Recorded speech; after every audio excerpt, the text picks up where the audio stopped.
वाह वाह वाह वाह, मतलब इंडियंस मीडिया में रोला पड़ गया है। इंडियंस मीडिया पागल हो चुका है भाई साहब। नेपाल की तारीफें किए जा रहा है, तारीफें किए जा रहा है। क्यों क्यों? और भाई साहब, नेपाल ने जो कल मारा ना मैच, वो नेपाल ने यूएई को नहीं मारा, वो इंडिया को मारा है। और भाई साहब, ये सारे के सारे, ये शर्मा वर्मा वर्मा, ये सारे के सारे इंडियन लड़के थे। ये मिक्स अचार था, ये मिक्स अचार था। उनको मारा मैच, और चेन्नई में मारा है, और मुश्किल कंडीशन में मारा है। मुश्किल कंडीशन क्यों? और भाई साहब, पहले बैटिंग कर रहा है यूएई। यूएई ने 146 कर लिए, 146 कर लिए, और back to back wickets Nepal की गिर गई। 2 रन आउट हो चुके हैं। नेपाल बैकफुट पर चला गया है कि भाई साहब, नेपाल का जो मिडिल ऑर्डर वो हमेशा से स्ट्रगल करता आया है, तो ये मैच हम जीत जाएंगे। लेकिन नेपाल ने वहां से पकड़ा है, वहां से घंटा बजाया है, वहां से इनको लंबिया बजाया है कि यार, जिसको बंदा सोच भी नहीं सकता। एरी ने, वाइस कैप्टन टाइगर ने इस किस्म की पारी खेली है जो कि हम उस बंदे से एक्सपेक्ट करते हैं।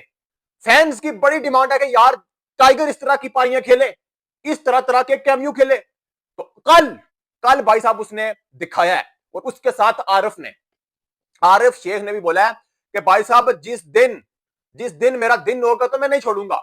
मुश्किल कंडीशन में उस बंदे ने परफॉर्म किया है। नेपाल की टीम के लिए एक बड़ा पॉजिटिव मैसेज है कि नेपाल सुपर 8 के लिए क्वालिफाई कर सकता है। सॉरी, सुपर 8 के लिए क्वालिफाई कर सकता है।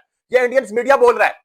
इंडिया का मीडिया ये बात बोल रहा है, इस चीज का दावा कर रहा है कि नेपाल की टीम है, ये सुपर 8 के लिए क्वालिफाई करेगी। ये सुपर 8 के लिए क्वालिफाई करेगी। ये पहले थोड़ी सी ये कार्टून नेटवर्क वालों को देख लें कि पहले तो ये बात ही नहीं करते होते थे, लेकिन अब ये नेपाल की बात कर रहे हैं। ये अब नेपाल की बात कर रहे हैं। इनको पता है भाई साहब, नेपाल ने आईसीसी को बता दिया है। आईसीसी नेपाल को प्रेस कर रहा है। उसके साथ ये चेन्नई की फ्रेंचाइज उनको प्रेस कर रही है। बाकी भी हर बंदा उसको जो है ना वो हाईली रेट कर रहा है कि भाई साहब, नेपाल कुछ ना कुछ करेगी, ये कुछ ना कुछ करके जाएंगे, किसी ना किसी का घंटा बजा कर जाएंगे। तो इस बार ये थोड़ा सा आप वीडियो चेक करें, थोड़ी सी वीडियो रखूंगा, मैं ज्यादा नहीं रख सकता क्योंकि कॉपीराइट इशू आ जाता है। उसके बाद मैं अपना रिएक्शन भी आपके साथ रखूंगा। ये थोड़ी सी पहले आप चेक कर लें इनकी जनाब की ये वीडियो।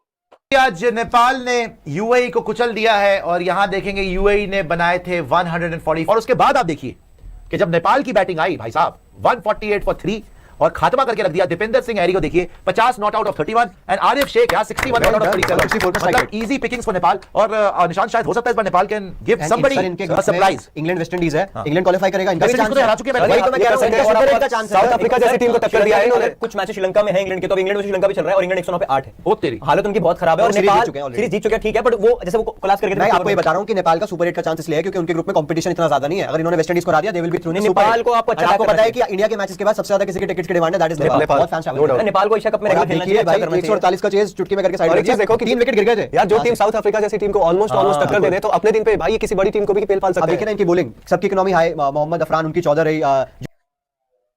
तो दोस्तों, ये वीडियो देख ली होगी, वीडियो काफी लंबी है, लेकिन मैंने आपको शॉर्ट सा जो है ना बताया कि ये जो कार्टून नेटवर्क है ये क्या बोल रहे हैं, ये क्या बात बोल रहे हैं। भाई साहब, ये कहते हैं कि नेपाल सुपर 8 के लिए क्वालिफाई करेगा, सुपर 8 के लिए क्वालिफाई करेगा। इसमें अगर हम बात करें तो वो ये बात बोलते हैं भाई साहब के इंग्लैंड ऑलरेडी इंग्लैंड का घंटा, मतलब कि आप कहेंगे उसकी हालत पतली है, उसकी हालत पतली है। वो माइटी इंग्लैंड नहीं है, ये वो माइटी इंग्लैंड दिख नहीं रहा, लेकिन जब उनका दिन हो वो कुछ भी कर सकते हैं, कुछ भी कर सकते हैं। मुंबई की कंडीशंस है, फ्लैट ट्रैक है, फर्शी विकेट है, तो वहां पर कुछ भी हो सकता है, छोटा ग्राउंड है, तो इंग्लैंड वहां पर अपना बेस्ट बॉल खेल सकता है।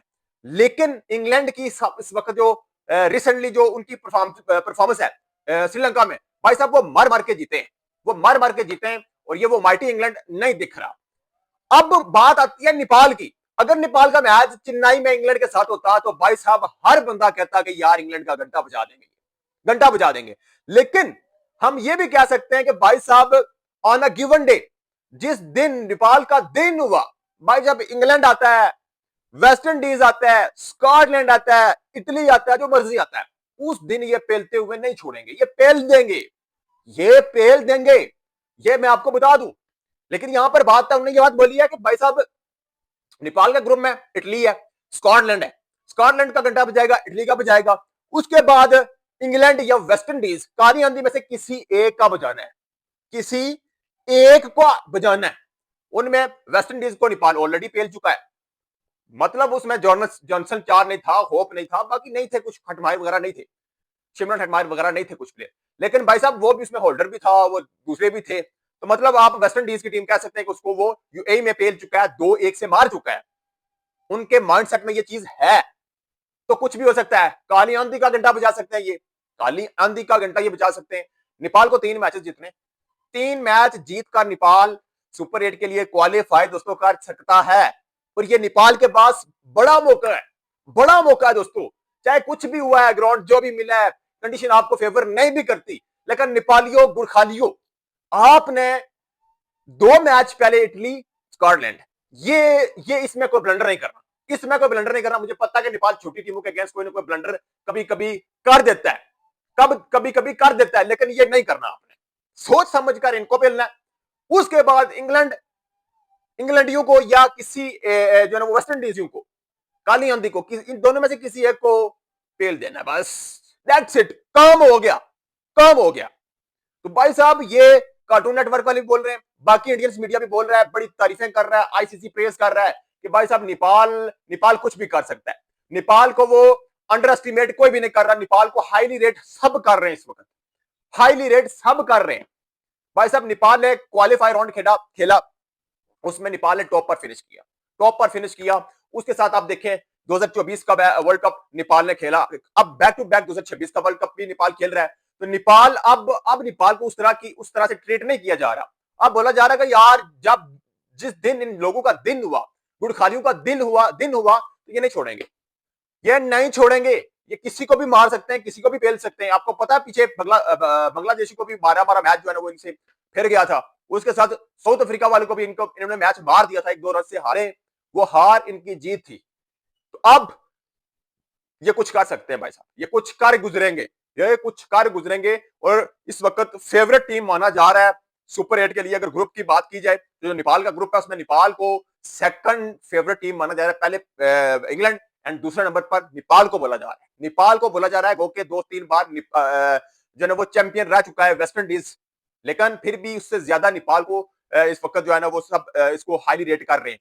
क्यों भाई साहब? नेपाल का जो क्राउड है, पहले फेज के भी इंग्लैंड वर्सेस जो है वो नेपाल टिकट बिक चुके हैं, दूसरे के भी बिक चुके हैं, तीसरे के भी अब कमिंग सून है, वो भी बिक जाएंगे। तो भाई साहब नेपालियों ने बता दिया ये मैच इंडिया में हो रहे हैं, और इंडिया के मैच तो वो तो टिकट बिकने, लेकिन किसी दूसरी नेशन के, किसी दूसरी टीम के मैच के जो है वो टिकट इंडिया में इतने जल्दी बिक गए। ये नेपाल ने बता दिया है कि भाई साहब दिस इज पावर ऑफ गुड़खाली, ये गुड़खालियों की पावर है, ये नेपालियों की पावर है।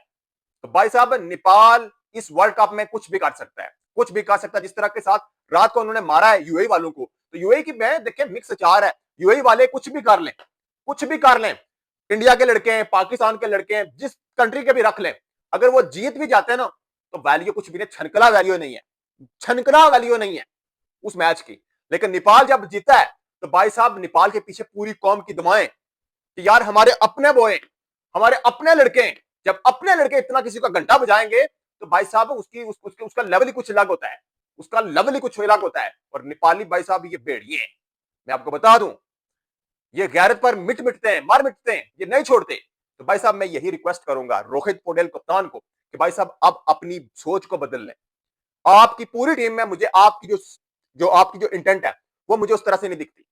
आप कोई भी विकेट है, आप अपने आप को प्रेशराइज करते हैं, बॉलर ज्यादा खेलते हैं, रन कम करते हैं, और बाकी जितना भी प्लेयर्स हैं मैं उनसे सेटिस्फाइड हूं यार, वो कुछ भी करते हैं, उनका माइंडसेट कुछ और है। लेकिन रोहित पटेल थोड़े से, जिसको कहते हैं ना वो डिफेंसिव अप्रोच के वाले के, डिफेंसिव अप्रोच को थोड़ा सा साइड पर करें, अग्रेसिव जाएं। मुंबई का विकेट है, आप ना देखें इंग्लैंड है, जोफ्रा आर्चर है, वो है, फलाना है, टमकाना है, जाएं घंटा बजा दें भाई साहब, खेल दें, जो मर्जी हो, रिजल्ट की तरफ आपने नहीं दिखना। तो उम्मीद कर रहे हैं जिस तरह का सब हाईली रेट कर रहे हैं, और आपका भाई आपके साथ खड़ा है, वर्ल्ड कप में लम्हा बनवा हम आते रहेंगे और घंटा बजाते रहेंगे।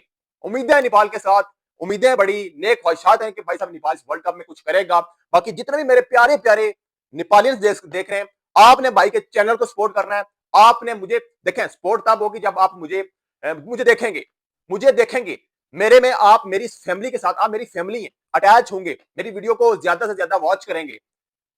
तो भाई साहब हम मिलकर जो है ना वो डिस्कस करेंगे नेपाल पर। नेपाल के लिए मैंने पहले दिन से बोला था, मैं नेपाल के लिए आवाज उठाऊंगा। नेपाल जब मैच जीतेगा, जब हारेगा, तो हम उस पर बात करेंगे, कट्टा चट्टा खोलेंगे। अगर नेपाल हारता है फिर भी नेपाल के साथ है, अगर नेपाल जीतता है तो फिर भी हम नेपाल के साथ है। उसमें जो हमारी जो पार्टिसिपेशन होती है, उसमें जो हमारा अग्रेशन होता है वो आपको पता है। जब नेपाल जीतता है तो घंटा वंटा सही तरीके के साथ बजाएंगे और नेक ख्वाहिशात नेपाल के साथ हैं। और नेपाल की हामियों पर भी हम डिस्कस करेंगे। अगर नेपाल गंदा खेलता है तो उस पर भी हम डिस्कस करेंगे। ये कभी भी नहीं मैं छोड़ूंगा कि नेपाल अगर गलत खेलेगा तो ये जितने भी हमारे फैंस हैं, जो हमारी फैमिली है, ये सोचे कि यार ये आप नेपाल की खुली जो है वो तारीफ किया जा रहा है।